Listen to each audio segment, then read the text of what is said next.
Queridos hermanos, vamos a la predicación de la palabra de Dios. Les ruego el favor que me acompañen en una oración para que el Espíritu Santo de Dios nos guíe en esta exposición de la palabra y disponga nuestros corazones.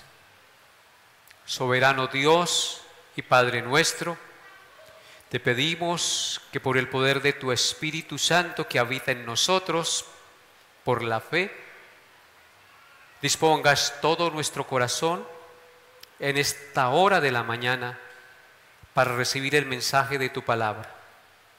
Ayúdanos, Señor, a tener oídos dispuestos para recibir las exhortaciones, los consejos y los principios de tu palabra, para poder admirarte más y glorificarte con todo nuestro corazón. Quita toda distracción, sueño y pereza, que nuestra mente, todo nuestro ser esté dispuesto para ti. Ayúdanos, Padre, en nuestras debilidades humanas. No tomes en cuenta nuestros pecados, mi Señor. Toma, Señor, mis palabras y mis pensamientos y ayúdame en mi debilidad a poder transmitir el mensaje de tu palabra en este día. Señor, si hay alguien aquí que no te conoce, si hay alguien aquí que aún no ha rendido su vida a ti, toca hoy su corazón para que pueda arrepentirse y venir a los pies de Cristo, tu amado Hijo, en quien puede encontrar el perdón de sus pecados y la vida eterna. Revélate, Señor, a los que no te conocen y a los que ya te conocemos. Afirma nuestra fe y síguenos dando la gracia de perseverar en el camino estrecho en el cual vamos caminando hacia la tierra prometida. Te pido esto, mi Señor, en el nombre glorioso de tu Santo Hijo Jesús. Amén. Abran sus Biblias en San Juan capítulo 7. San Juan capítulo 7. El domingo pasado, en nuestro estudio expositivo del Evangelio de Juan, terminamos el capítulo 6 de este Evangelio, donde se encuentra registrado el famoso discurso del Señor Jesús del pan de vida. El día de hoy iniciaremos el capítulo 7 de este glorioso Evangelio. Así que les invito a leer los primeros 9 versículos de este capítulo 7. San Juan 7, del 1 hasta el 9. Lean conmigo la palabra de Dios. Después de estas cosas, andaba Jesús en Galilea, pues no quería andar en Judea, porque los judíos procuraban matarle. Estaba cerca la fiesta de los judíos, la de los tabernáculos. Y le dijeron sus hermanos: sal de aquí y vete a Judea, para que también tus discípulos vean las obras que haces. Porque ninguno que procura darse a conocer hace algo en secreto.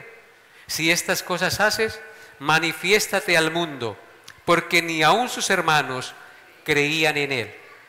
Entonces Jesús les dijo: mi tiempo aún no ha llegado, mas vuestro tiempo siempre está presto. No puede el mundo aborreceros a vosotros, mas a mí me aborrece, porque yo testifico de él que sus obras son malas. Subid vosotros a la fiesta. Yo no subo todavía a esa fiesta, porque mi tiempo aún no se ha cumplido. Y habiéndoles dicho esto, se quedó en Galilea. Amén. Este será el pasaje en el cual vamos a meditar por la gracia de Dios en esta mañana, querida iglesia. Amados hermanos, ¿no es verdad que muchas veces vivimos presionados por las expectativas del mundo, por las expectativas de la cultura e incluso por las expectativas de las personas más cercanas? Pues le tengo una noticia. Jesús también enfrentó la presión de las expectativas del mundo, la sociedad y de las personas más cercanas a él, sus propios hermanos. El pasaje que nos ocupa el día de hoy, en él vemos el ejemplo del Señor, un ejemplo perfecto de cómo vivir según el tiempo de Dios y no el apuro del mundo y del hombre.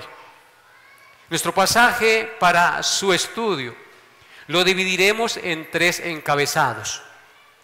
El primer punto: evitar el peligro no es cobardía, es sabiduría. Versículo 1. Evitar el peligro no es cobardía, sino sabiduría. Punto número 2. La presión y la incredulidad de la familia del Señor. Versículos 3 al 5. Y punto número 3. Una respuesta con sabiduría y discernimiento. Versículos 6 al 9. ¿Cuáles son los 3 puntos? Evitar el peligro no es cobardía, sino sabiduría. La presión de la incredulidad de la familia del Señor. Una respuesta con sabiduría y discernimiento. Consideremos nuestro primer encabezado.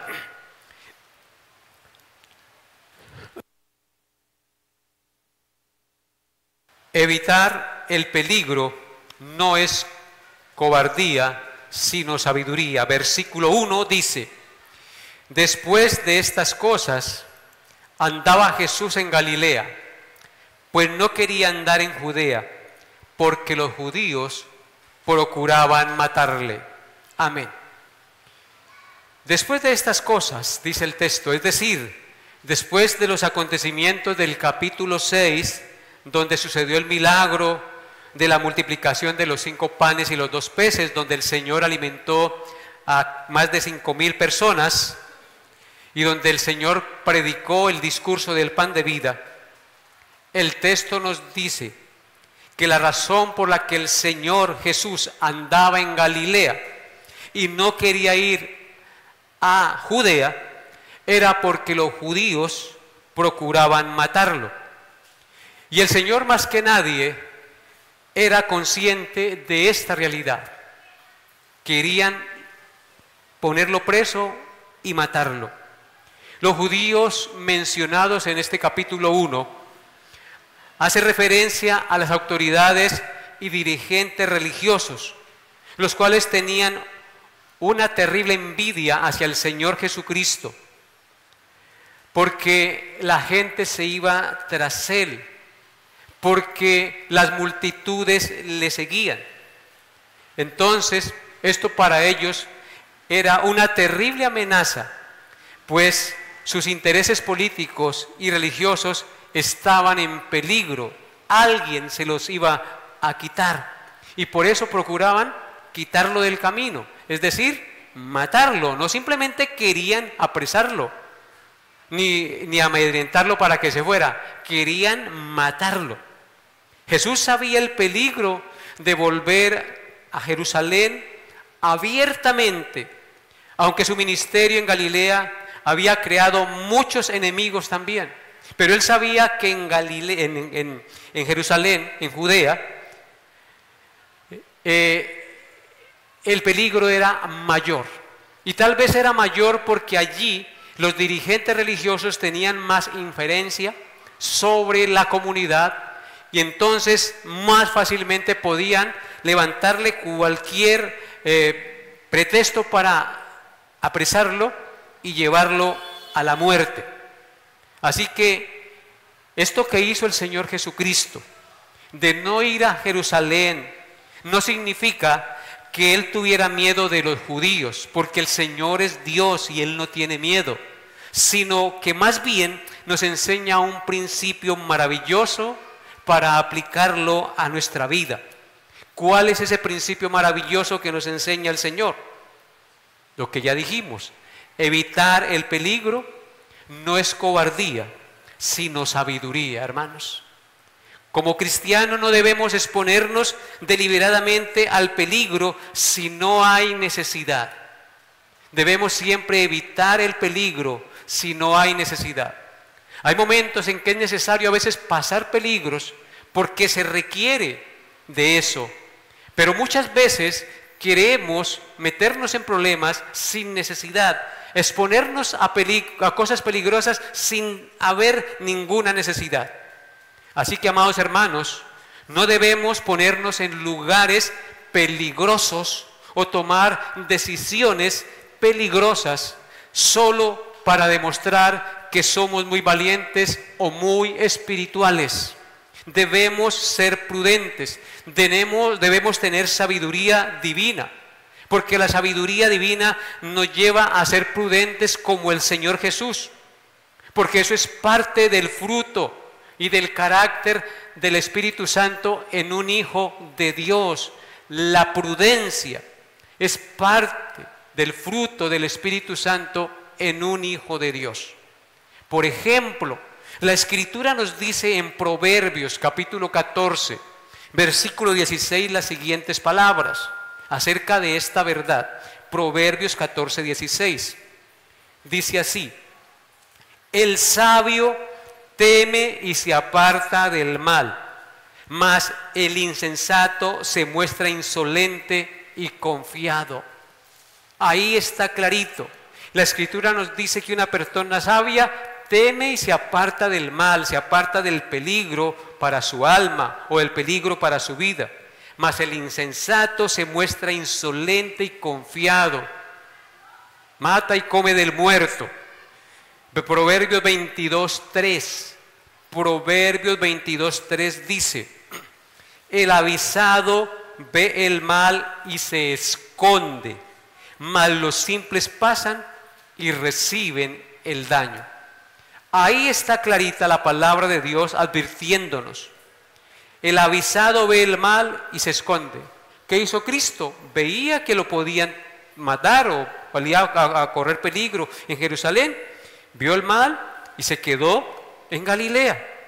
Mas los simples, mas los insensatos pasan y reciben el daño. Fue por eso que Jesucristo, cuando envió a sus discípulos a predicar, les dijo: yo os envío como ovejas en medio de lobos. Sed pues prudentes como serpientes y sencillos como palomas. ¿A qué nos manda el Señor? A ser prudentes como serpientes y sencillos como palomas. Aunque el Señor nos compara aquí con una serpiente en la prudencia, pues es un animal que es muy prudente para caminar. Ustedes ven la serpiente que es muy prudente, es sigilosa.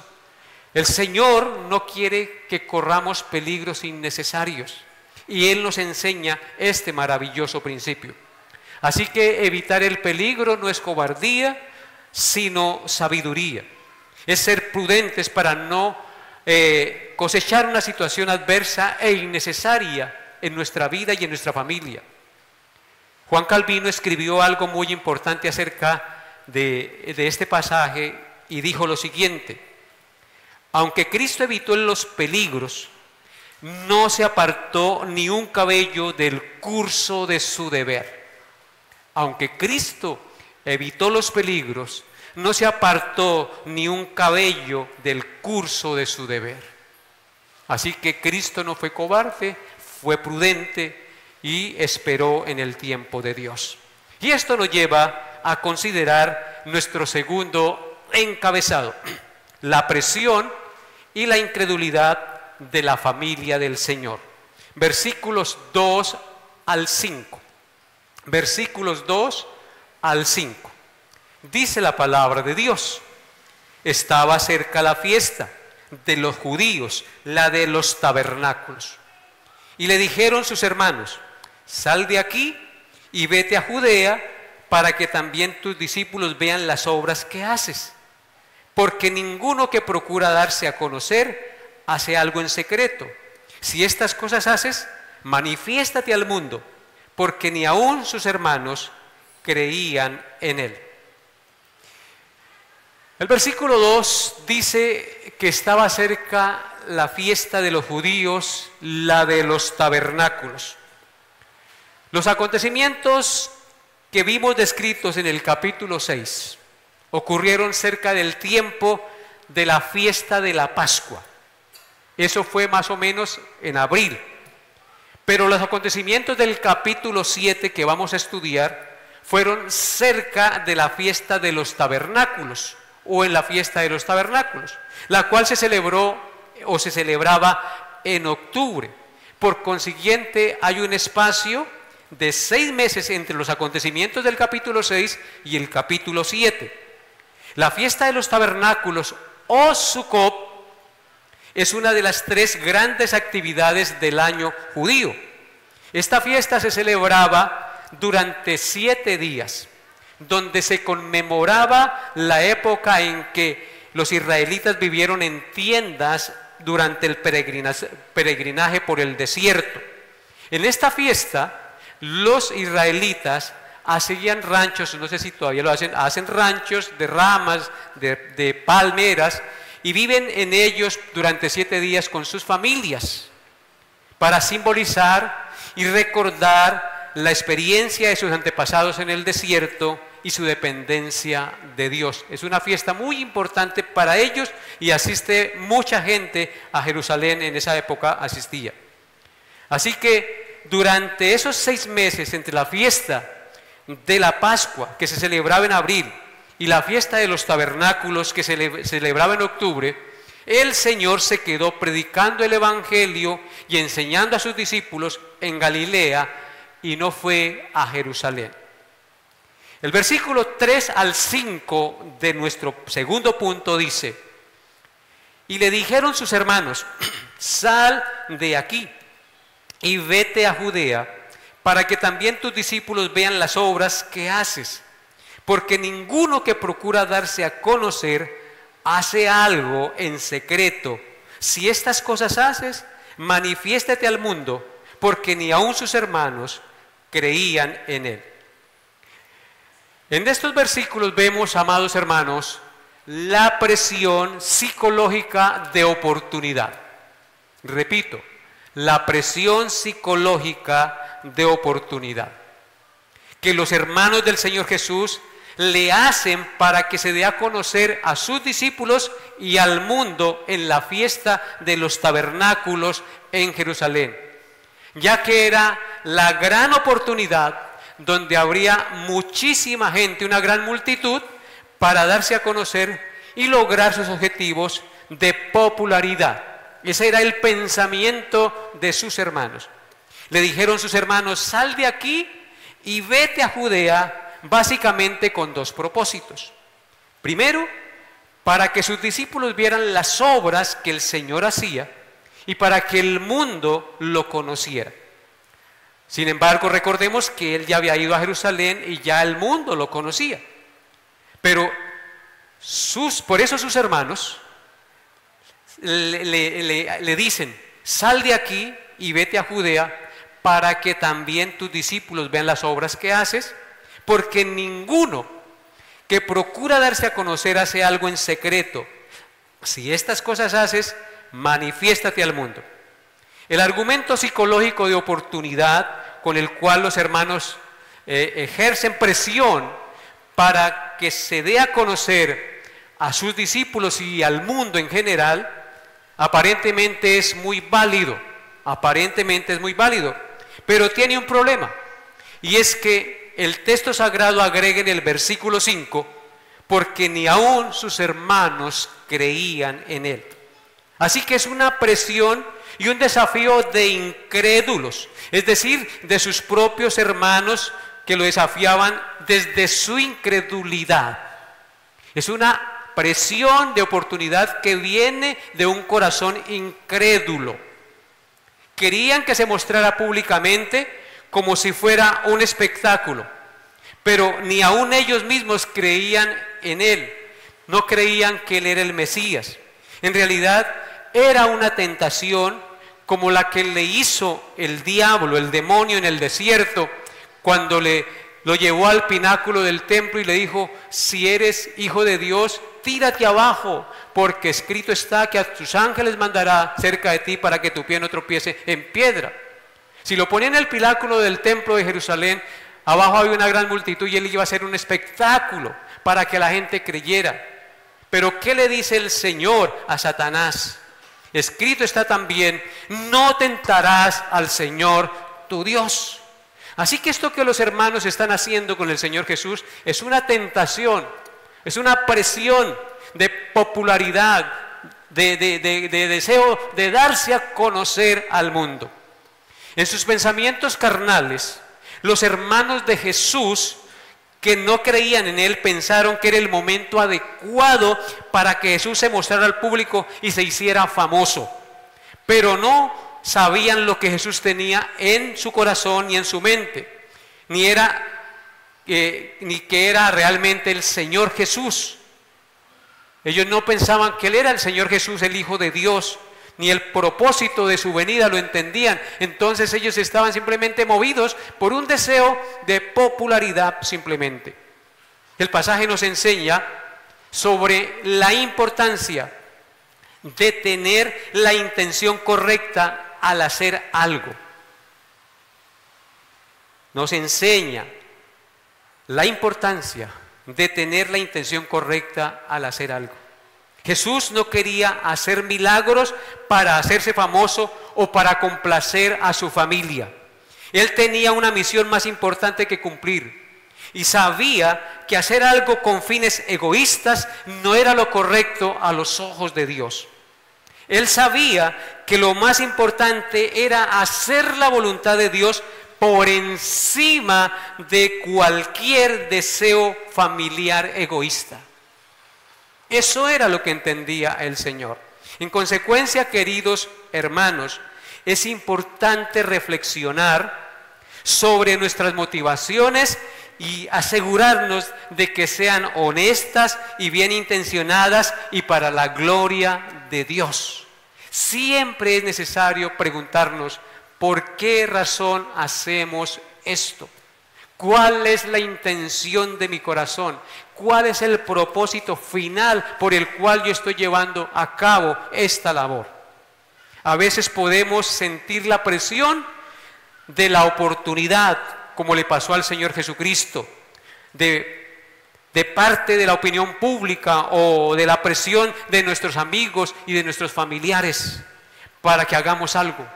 ¿No les ha pasado eso de tener esa presión de que hagamos algo con el propósito de ser grandes, de ser conocidos? Y eso es lo que el mundo trata de hacer en nosotros los hijos de Dios. Pero eso no significa que esta presión tenga que llevarnos a hacer las cosas en el momento que sea ejercida. Tal vez lo pueden decir con buena intención, pero siempre debemos contar con la sabiduría y la voluntad de Dios.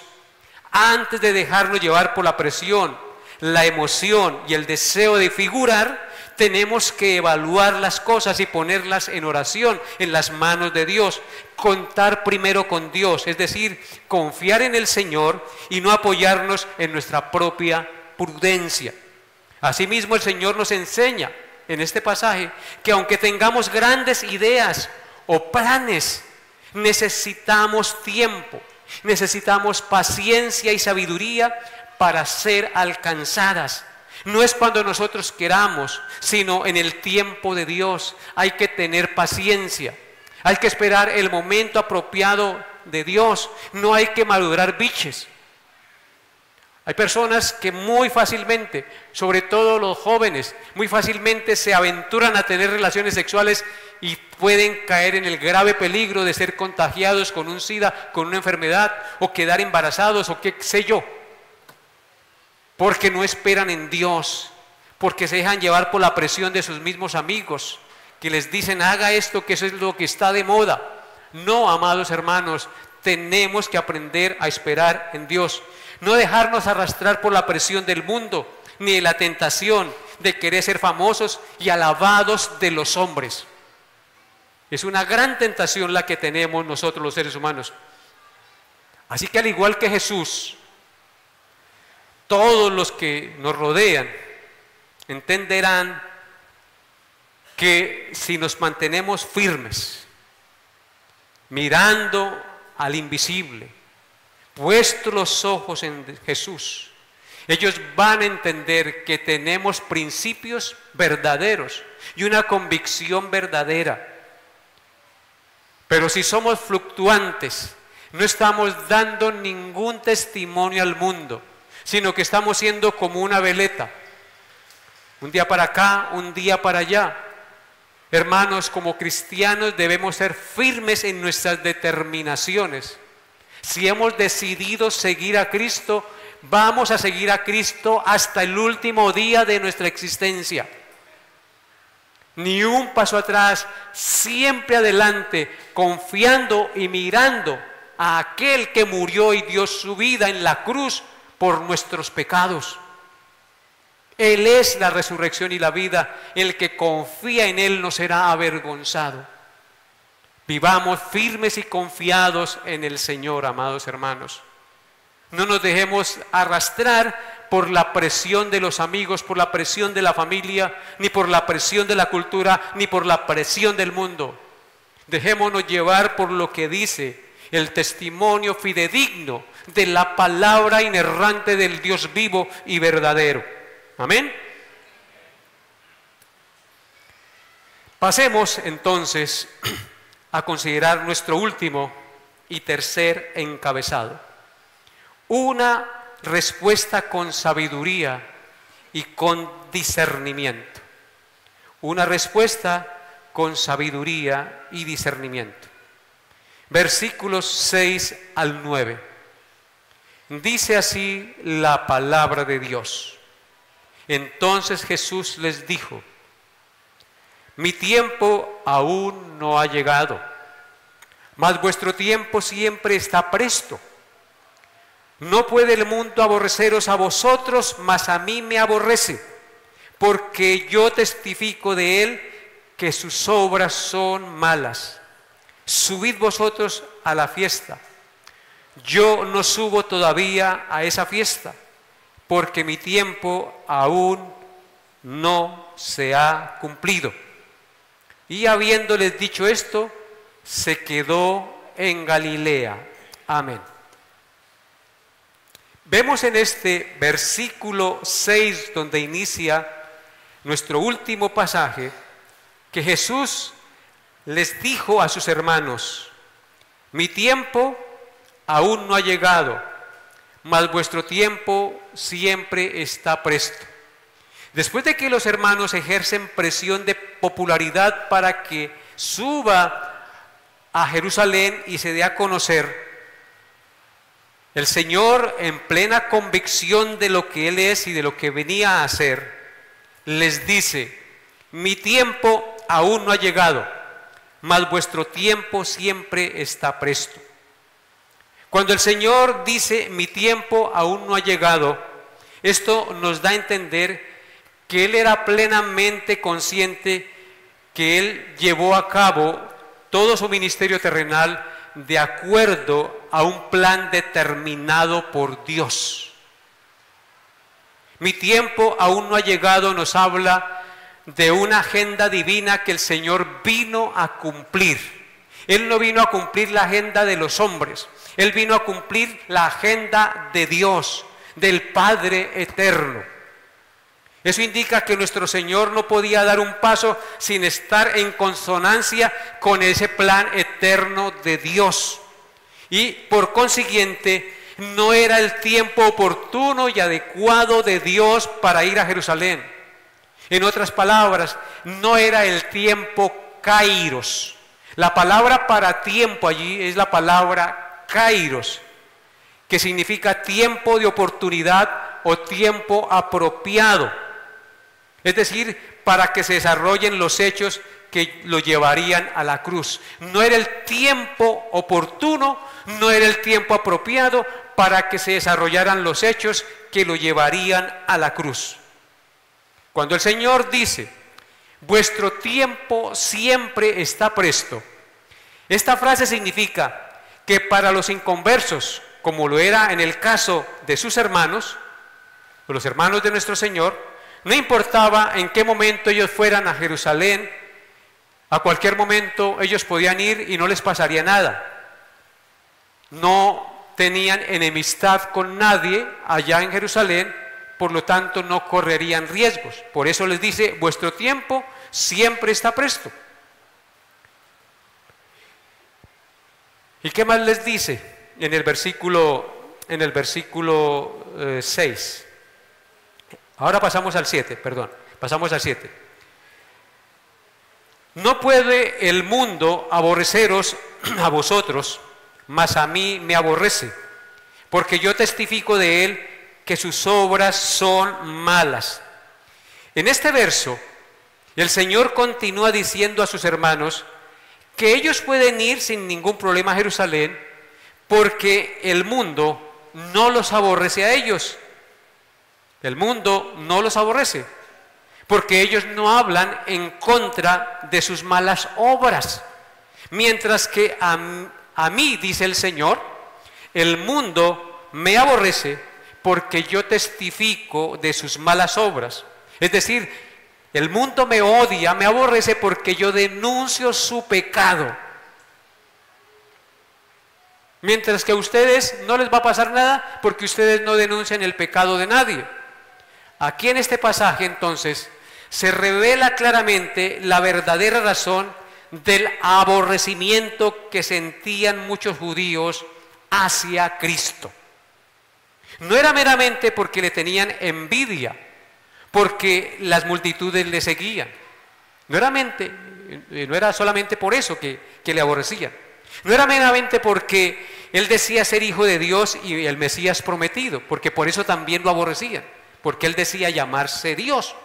Y no era meramente por la doctrina elevada y espiritual que predicaba. Eso, por supuesto, que les causaba también ardor a ellos, y por eso también lo aborrecían, pero no era solamente por eso. Más bien se debía al constante testimonio que nuestro Señor daba en contra de las vidas pecaminosas y las malvadas prácticas de muchas personas, especialmente las personas religiosas de su tiempo, los de más alto rango. Es evidente que el adulterio, la codicia y la hipocresía eran habituales y comunes entre los dirigentes fariseos, lo que enfurecía a los enemigos del Señor, y era un testimonio contra sus pecados que los aturdía, y en consecuencia ellos no podían soportar lo que Cristo les decía y por eso lo aborrecían, lo odiaban, hermanos. Entonces, esto es muy importante, hermanos.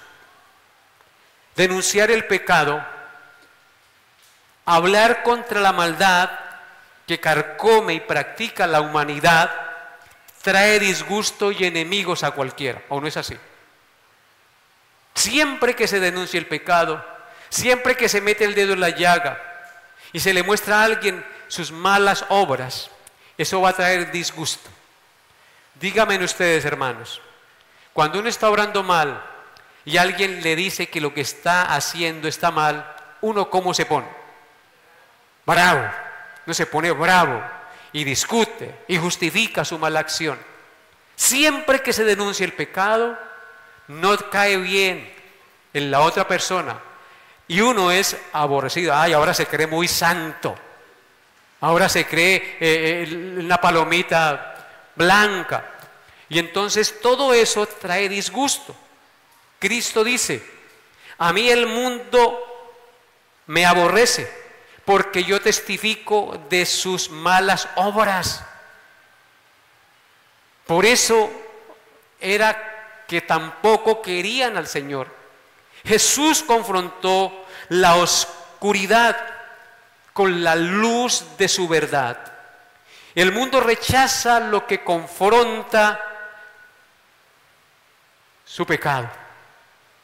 Eso ténganlo por seguro. El mundo siempre rechaza lo que confronta su pecado. Denunciar el pecado siempre trae oposición y rechazo. Por eso es que no es fácil a veces ser pastor, hermanos. Y hay algo muy terrible aquí, que a mí me parece al observar este pasaje. El texto dice: a mí me aborrecen. En esta frase que dijo el Señor, se muestra dolorosamente la maldad de la naturaleza humana. Cristo, el Hijo de Dios, fue aborrecido. ¿Puede haber algo más macabro, malvado y perverso que aborrecer a Dios? ¿Que aborrecer al Santo Hijo de Dios? El corazón del hombre caído es tan perverso que odia al que es la perfección moral, al que es pureza, al que es amor verdadero y santidad verdadera. ¿Cómo será de corrompido el corazón del hombre? El corazón del hombre en tinieblas odia la luz, odia al Señor Jesús. Los cristianos verdaderos no debemos sorprendernos de ser aborrecidos como lo fue nuestro Señor. Porque un cristiano verdadero procura vivir una vida en santidad y denunciar el pecado, y eso no le va a traer muchos amigos en el mundo. Y Cristo lo advirtió. En Juan 15, 18 dijo lo siguiente. Juan 15, 18. Si el mundo os aborrece, sabed que a mí me ha aborrecido antes que a vosotros. Así que si yo soy aborrecido, ¿cuál es mi consuelo? Entender que Cristo fue aborrecido primero antes que su seguidor. Ahora vaya a primera de Juan 3:13. Primera carta de Juan 3:13 dice la palabra de Dios. Dice, primera de Juan 3:13, hermanos míos, no os extrañéis si el mundo os aborrece. ¿Qué dice? Hermanos míos, no se extrañen si el mundo los aborrece. ¿Por qué el mundo lo aborrece a uno? Porque uno procura andar rectamente. Ahora, cuando hablamos de andar rectamente, no quiere decir que un cristiano tenga que ser orgulloso de su buen proceder. No, lo que pasa es que uno no va a comulgar con el que hace marrullas. En consecuencia, pues no lo van a querer. Yo lo he experimentado en mi propia familia. A veces mi familia no me visita porque como yo no tomo trago, porque como yo no voy a las folgorias, entonces, ¿para qué visitar ese aburrido? Entonces, así es la vida, hermanos. Amados hermanos, tengamos la plena seguridad que si vivimos por principios cristianos, habrá oposición. No vamos a ser muy queridos en el mundo, ni en medio de los amigos, ni en medio de la familia. Yo digo los amigos del mundo, los que antes teníamos. Cuando eso suceda, no nos desanimemos. Porque si el mundo nos rechaza por causa de Cristo, vamos por buen camino. Vamos por buen camino, hermanos. Lo terrible es que todos le den a uno la palmadita y lo quieran. Significa que entonces uno es un camaleón que se acomoda a cualquier tipo de vida. No, hermanos, si Cristo se reunía con las prostitutas y los pecadores y con los publicanos, no era porque compartiera su pecado, sino que Él se arrimaba a ellos y compartía con ellos y comía con ellos con el propósito de mostrarles la luz y la verdad para que se alejaran de sus malas obras. Si ese es su propósito con el inconverso, con aquel que no lo quiere, pues bienvenido sea ese propósito. Pero no es para que usted se revuelque con ellos y se mezcle con ellos y no se distinga y sea como un cristiano camaleón. Hermanos, esa es la verdad. El mundo no aborrece a los suyos, pero sí aborrece al que vive según la verdad de la palabra de Dios. En Juan 15, 19 dice, si fuerais del mundo, el mundo amaría lo suyo, pero porque no sois del mundo, antes yo os elegí del mundo, por eso el mundo os aborrece. Hermanos, meditemos por un momento en este texto tan interesante. Juan 15, 19 dice, si fuerais del mundo, el mundo amaría lo suyo. ¿Qué está diciendo Cristo de sus discípulos, de sus seguidores? Que no somos del mundo. Estamos en el mundo, pero no somos del mundo. Por eso dice, si fuerais del mundo, el mundo amaría lo suyo. Pero porque no soy del mundo, antes yo os elegí del mundo, Él nos sacó del mundo y nos trajo para Él, por eso el mundo nos aborrece.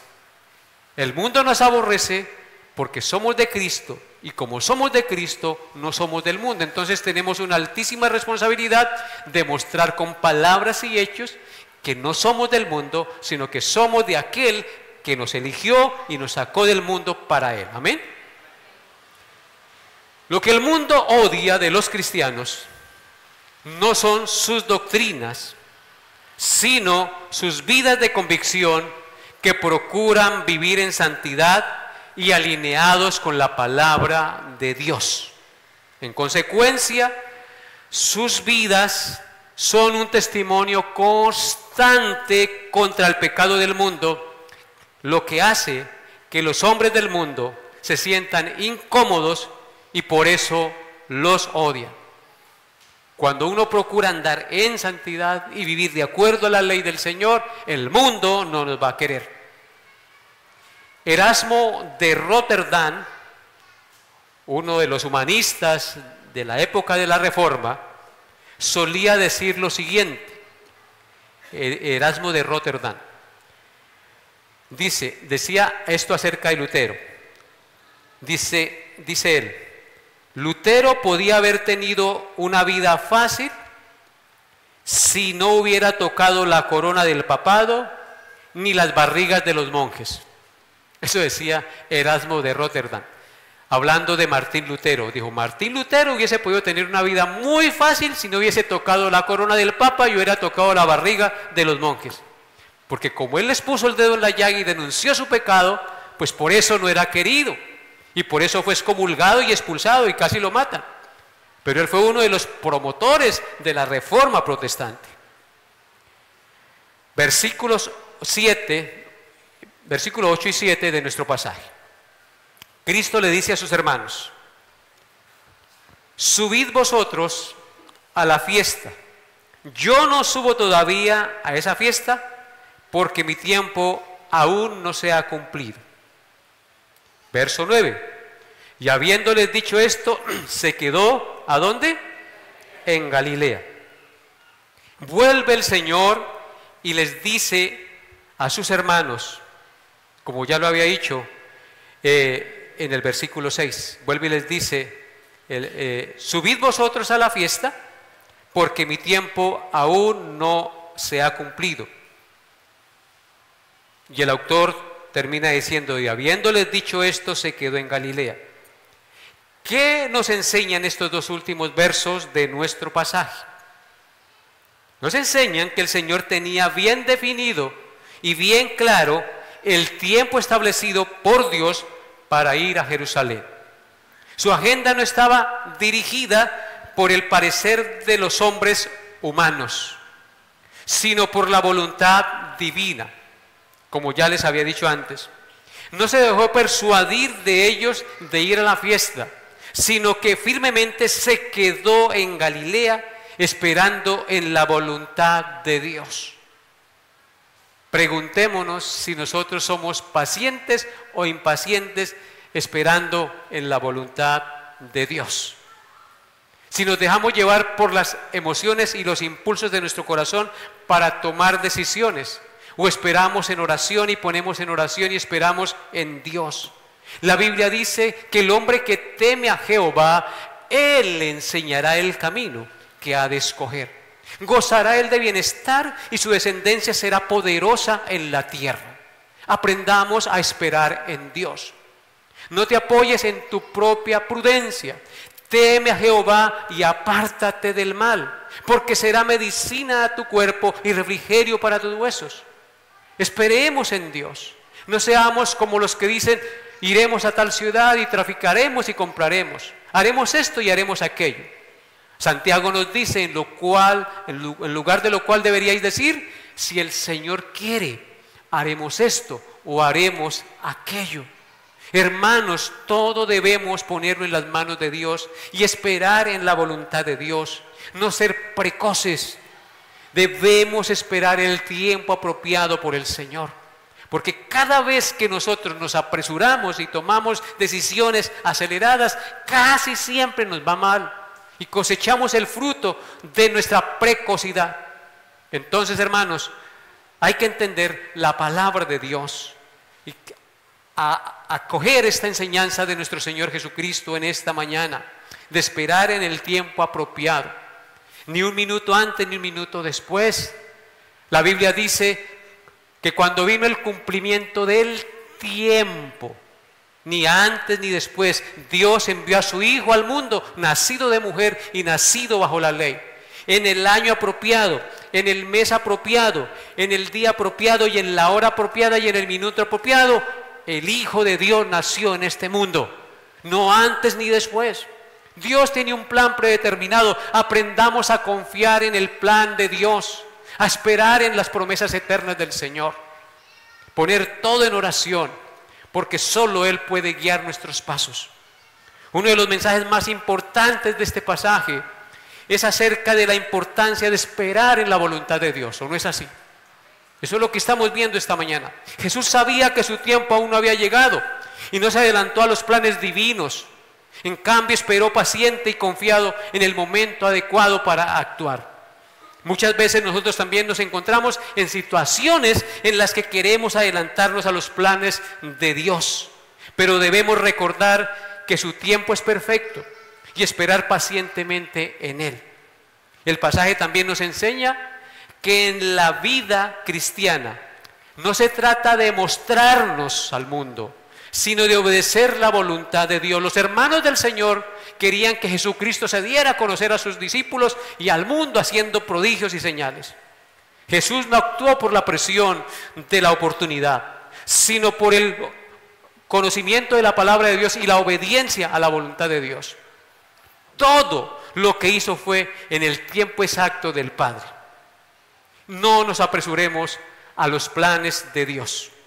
Lo que parece retraso para nosotros es solo preparación de Dios a nuestra vida en paciencia y carácter.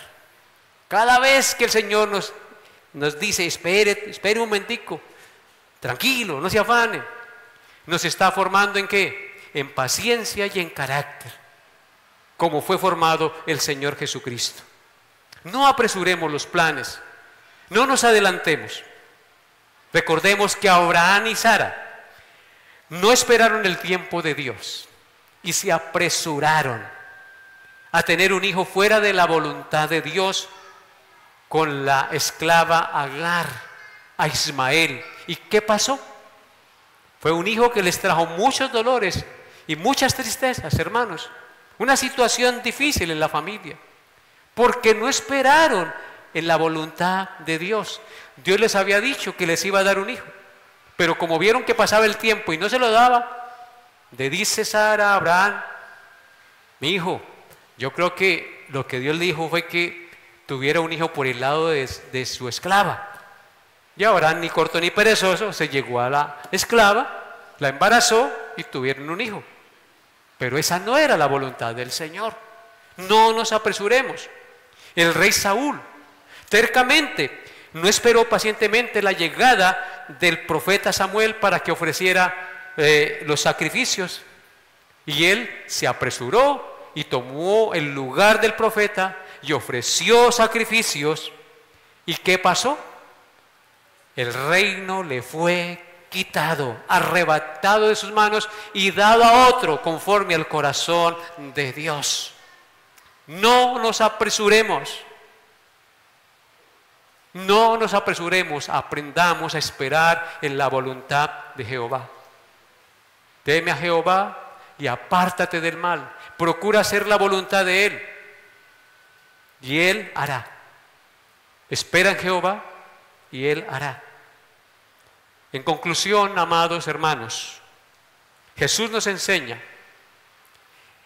que vivir en obediencia al tiempo y a los parámetros de Dios es muchísimo más importante que complacer al mundo o demostrar algo a otros, porque a veces queremos mostrar, sobre todo en el campo de de la predicación, a veces los jóvenes quieren mostrarse, ver, a que el mundo los muestre, que los vea como los grandes predicadores. Pero pregunto yo, ¿esa es la verdadera motivación de un hombre al enseñar la palabra de Dios? Por supuesto que no. Pero esa es la tentación que tenemos todos los hombres, de querer mostrarnos, de que la gente nos diga, uy, cómo predica bonito, qué hombre. Si esa es la motivación, pues estamos equivocados en esa motivación. Nuestra motivación debe ser la gloria de Dios y dar a conocer al Santo Hijo de Dios para que otros se salven. No es nuestra gloria, sino la gloria de aquel que vino del cielo a la tierra a abrir sus brazos en la cruz y entregar su vida para rescatarnos de la esclavitud del pecado. Y así para todos los cristianos en general.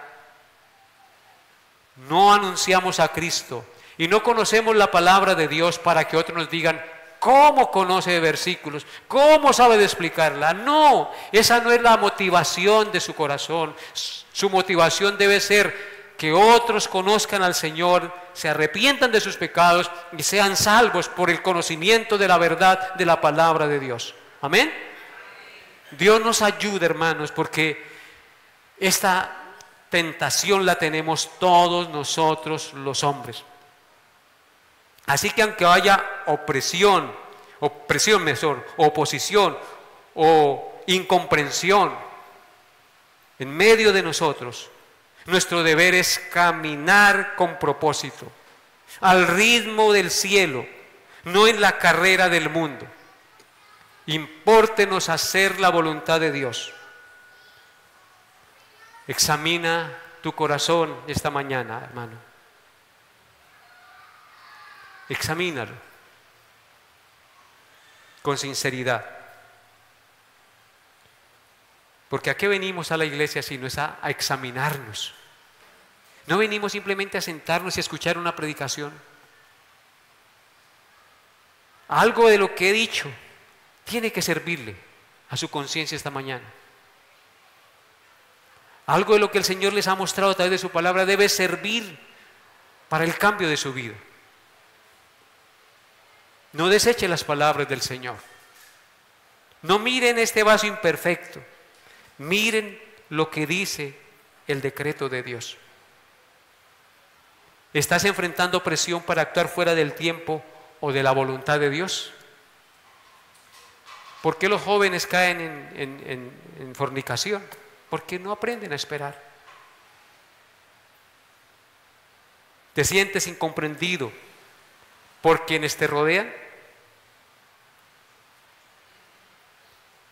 Si no te comprenden los que te rodean, sépalo que hay un Padre que siempre nos comprende y que está con sus brazos abiertos para ayudarnos y restaurarnos en lo que necesitemos. ¿Te cuesta esperar el todavía no de Dios? Espere un momentico, todavía no. Y uno dice, no, espere, no es terco. Y es a meter la cabeza. Aprende a esperar en Dios. Le invito hoy a hacer una pausa y a decirle al Señor Jesucristo, Señor, incline su rostro allí un momento, hermano. Enséñame a esperar en tu tiempo. Que no me mueva por presión humana, sino por la dirección de tu santa palabra.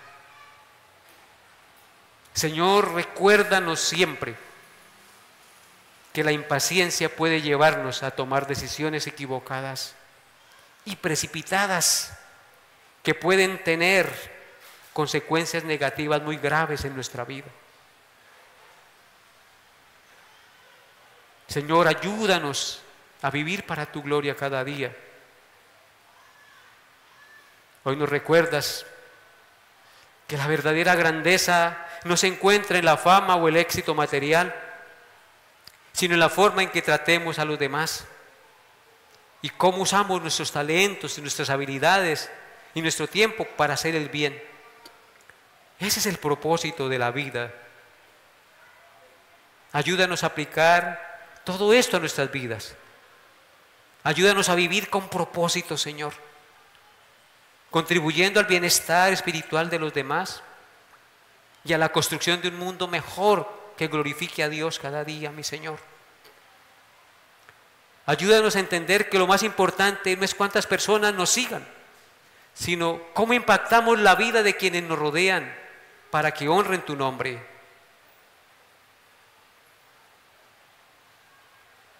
En lugar de buscar el aplauso de las gentes, amado Señor, ayúdanos a ser gentes de amor y compasión en el silencio de nuestras acciones diarias con el Evangelio. Y si hay alguien en este lugar que no te conoce, Señor, ven con tu Santo Espíritu y guía sus pasos a la cruz para que arrodillado confiese sus pecados, te pida perdón y desee ser lavado de sus iniquidades por la sangre de Cristo. Altísimo Dios, escucha nuestra oración en esta mañana, pues solo tú, Padre, puedes ayudarnos a ser transformados a la imagen de Cristo. Perdona nuestros pecados, Señor, lávanos y límpianos de nuestra maldad y concédenos, Señor, vivir para tu gloria. Te lo pedimos en el nombre de Jesús. Amén y amén.